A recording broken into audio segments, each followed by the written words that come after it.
December 8th, 2016. From Comedy Central's World News headquarters in New York, this is The Daily Show with Trevor Noah.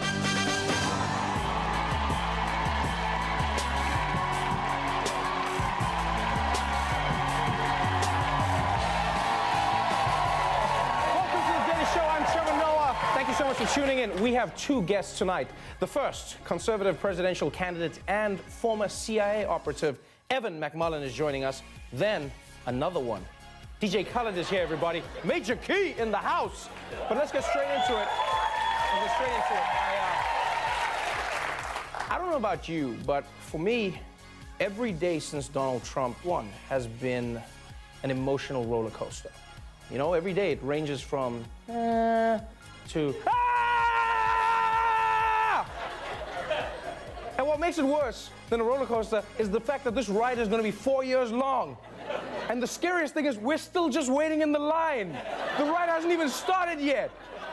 And today was definitely Scott Pruitt, Donald Trump's pick for Environmental Protection Agency administrator, is a staunch climate change denier. Donald Trump expected to pick fast food CEO Andy Puster as his Secretary of Labor. Puster has been outspoken against overregulation. And he is against raising the federal minimum wage over $9 an hour.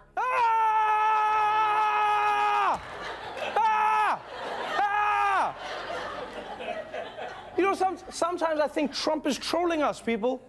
America's just got a troll that's trolling everyone. It's like the ultimate troll, because you realize almost every single person he's picked for his cabinet wants to destroy the thing that they've been put in charge of.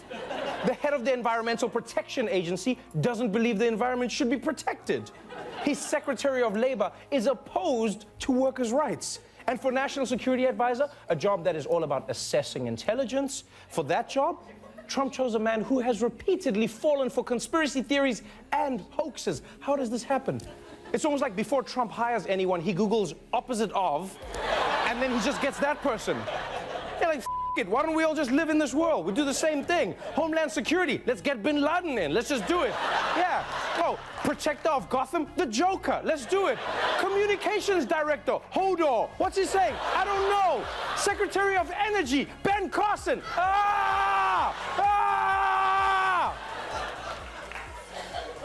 You know we're in trouble when one of Trump's most sensible hires is his small business administrator, Linda McMahon. And if you're not familiar with her... You read my lips. I want a divorce. Linda blocked that punch.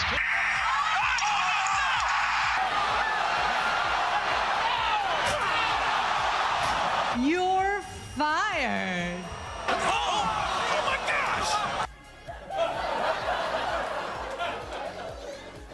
Welcome to the Trump administration, where climate change is fake and wrestling is real. Moving on to the economy.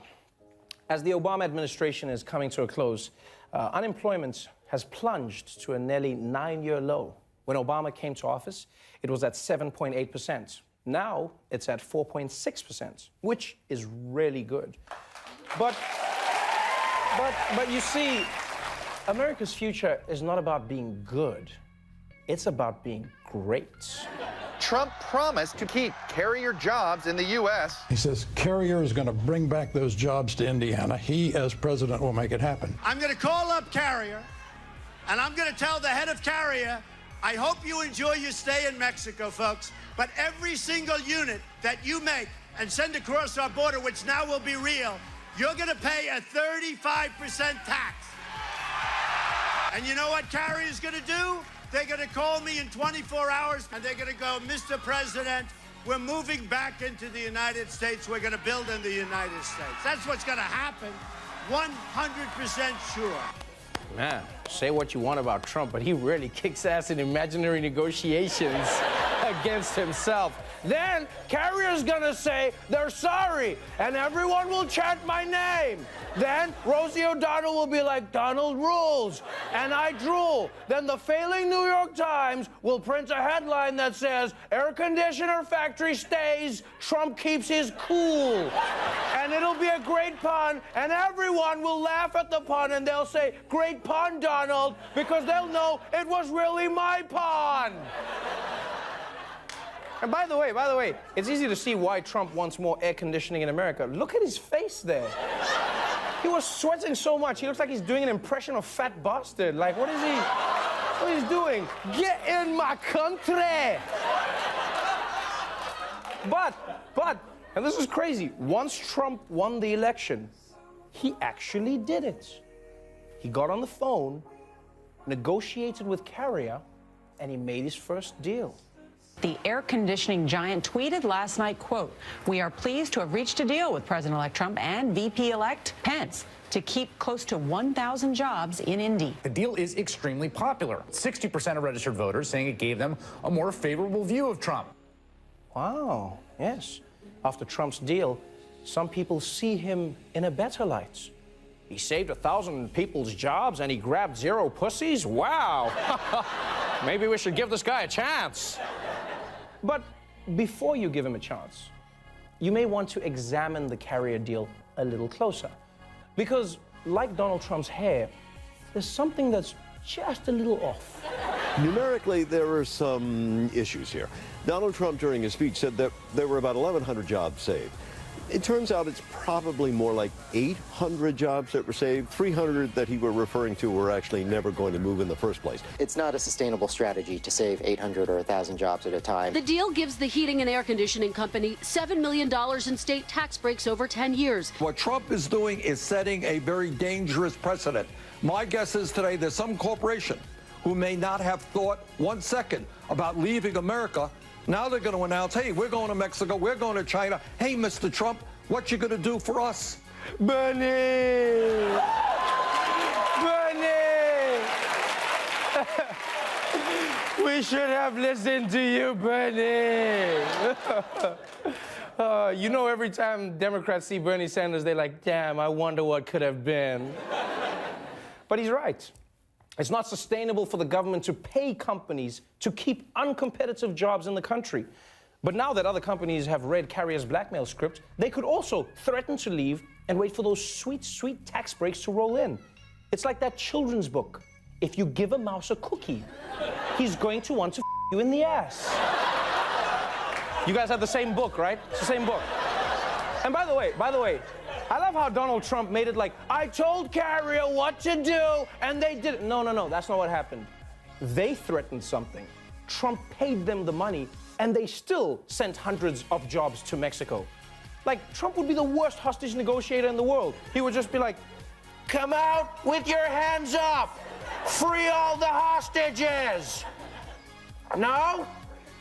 All right, you asked for it. We're sending in $1 million and more hostages. All right, cover me, boys. I'm going in to give him a hand job. Cover me.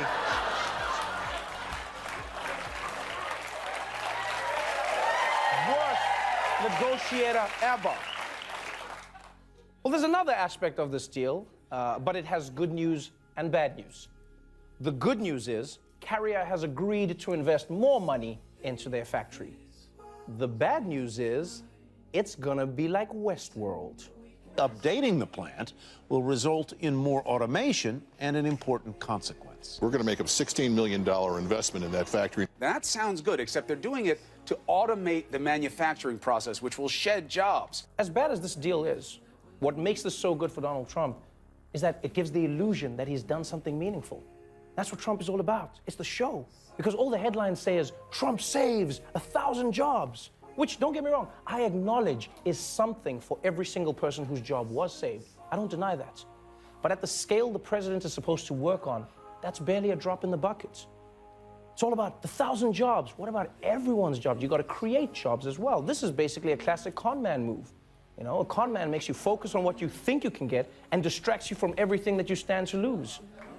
That's all it is. And look, the Carrier deal might have some benefits, but it would be naive to ignore all of the side effects. In fact, I have a proposal. Every time Trump makes a promise, he should be forced to include the fine print. And you know what Carrier's going to do? They're going to call me in 24 hours, and they're going to go, Mr. President, we're moving back into the United States. Donald Trump's promises are not intended to be taken seriously. The number of jobs will be lower than promised. Side effects could include massive corporate tax breaks, higher consumer costs, and companies giving the jobs to robots anyway.